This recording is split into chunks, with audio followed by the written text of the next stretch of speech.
Saudações cristãs a todos os irmãos no Brasil e no mundo. Sou o pesquisador Marcos Lopes, Espada Triunfante Brasil.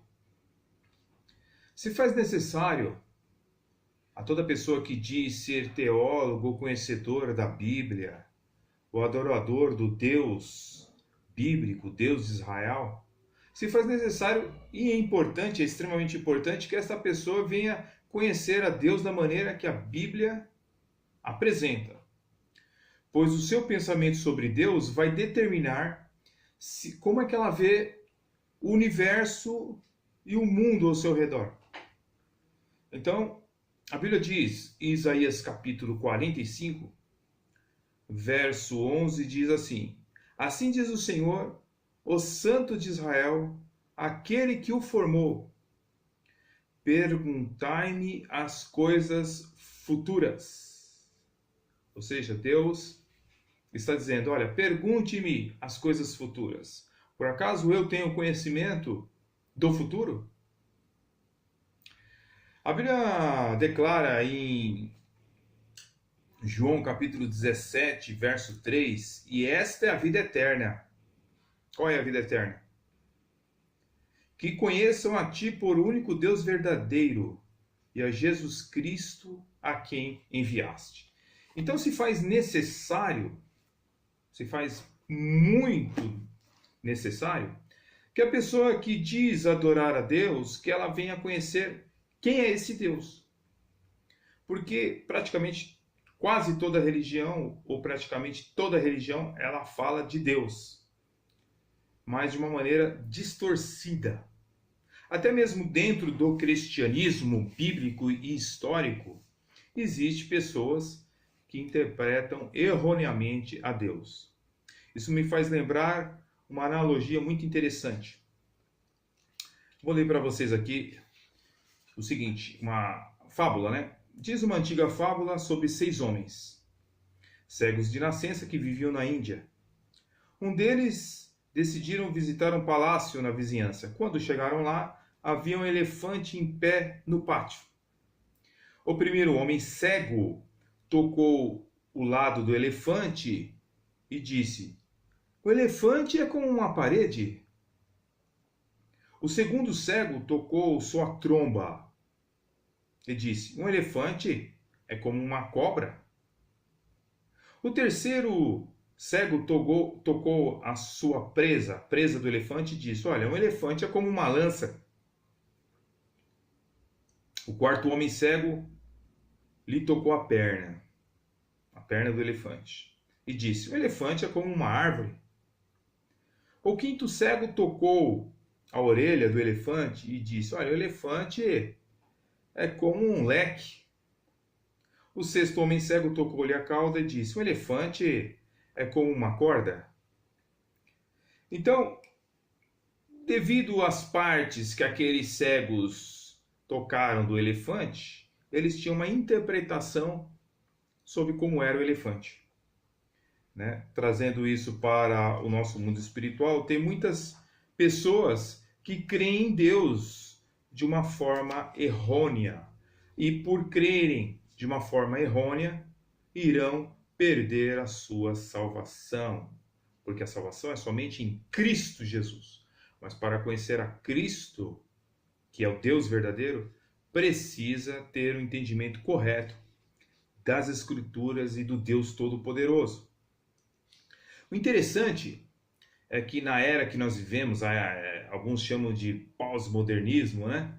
Mas a nossa era contemporânea, muitas pessoas, até mesmo evangélicos, interpretam Deus de uma maneira errônea. Infelizmente, isso acontece. E se fala muito no amor de Deus, né? No amor de Deus. E esquece também de falar sobre os outros pormenores do Deus bíblico. Se fala tanto no amor de Deus hoje, e não está errado falar do amor de Deus, porque Deus de fato é amor, só que não podemos esquecer também que Deus é juiz. Né? E aparecem livros e mais livros querendo negar a existência, por exemplo, do inferno. Rob Bell, por exemplo, escreveu O Amor Vence. Então, por isso que se faz necessário também ler livros como esse, Deus Vence. Né? Por quê? Mark Galli, ele mostra aqui os equívocos, né, de somente acreditar somente no amor de Deus e não na sua justiça. A sua justiça precisa ser aplicada. Deus também é juiz e Deus também é ira. Como é que é, irmão Marcos? Sim.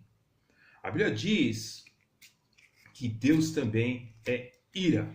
E nós não podemos nos esquecer que essa tendência ao aniquilacionismo, né, querer negar Deus, querer negar, aliás, o inferno, é uma tendência, né, de se falar muito no amor de Deus. Esquecer também que Deus, ele é perfeito amor, mas também ele é perfeita ira. E quando nós estamos falando de ira, nós estamos falando não na ira pecaminosa como o homem tem, né? Mas a pureza da ira de Deus. Ou seja, Deus tem uma ira, mas a sua ira ela é santa, ela é pura. Né? Ao mesmo tempo que Deus ele é perfeito amor, igualmente também ele é perfeito em ira. E muitas pessoas não querem aceitar esta realidade de Deus. Mas a Bíblia mostra em inúmeros versículos, vou ler aqui alguns versículos para você da palavra de Deus, porque infelizmente a maioria das pessoas, e eu estou me referindo até aos evangélicos, eles são relutentes em ver que Deus é um Deus também de ira. Né? Mas essa é uma das maneiras pelas quais as Escrituras caracterizam a Deus. A Bíblia diz aqui em Naum 1, verso 2 e 3 e verso 6, diz assim: O Senhor toma vingança contra os seus adversários e reserva indignação para os seus inimigos. O Senhor é tardio em irar-se, mas grande em poder e jamais inocenta o culpado. Quem pode suportar a sua indignação? E quem subsistirá diante do furor da sua ira? A sua cólera se derrama como fogo. Diz também em Jeremias 7,20, Isaías disse: Eis que vem o dia do Senhor, dia cruel, com ira e ardente furor, para converter a terra em assolação e dela destruir os pecadores. O mesmo Senhor disse: Eis que a minha ira e o meu furor se derramarão sobre este lugar, sobre os homens e sobre os animais, e sobre as árvores do campo e sobre os frutos da terra, arderá e não se apagará. Jeremias 7:20. A Bíblia diz também em Romanos 2 e 5, só para citar alguns versículos, mas segundo a tua dureza de coração impetinente, acumulas contra ti mesmo a ira para o dia da ira e da revelação do justo juízo de Deus. A Bíblia diz também em Apocalipse: sai da boca uma espada afiada, para com ela ferir as nações, e ele mesmo as regerá com o cetro da justiça. Então, queridos, se eu fosse ler aqui, são inúmeros versículos da palavra de Deus que é apresentado que ele pisa o lagar, o nosso Deus, né? O lagar do vinho, do furor, da ira, do Deus Todo-Poderoso. Né? Apocalipse 19:15. Então, queridos, as Escrituras elas retratam um quadro da ira de Deus completamente terrível e horripilante. No entanto, né, a igreja de hoje tem subtraído o tema do julgamento e omitido a doutrina do inferno e da soberania absoluta de Deus. Talvez você pense que nós estamos nos referindo às igrejas liberais, né, que negam a inspiração das Escrituras e a veracidade do inferno. Eu só tenho a lamentar para lhe informar que, infelizmente, essa é a tendência de muitos evangélicos e muitos pastores. não falar sobre a ira do Deus bíblico.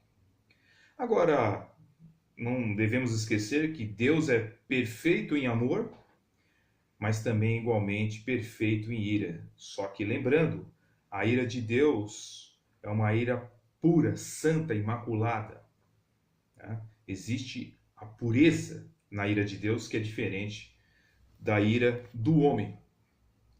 Mas no próximo vídeo eu vou seguir com esse estudo, não sobre a ira de Deus, mas mostrando que muitos evangélicos nos nossos dias querem negar a doutrina da soberania absoluta de Deus através de um ensino muito controvertido chamado teísmo aberto ou teologia relacional.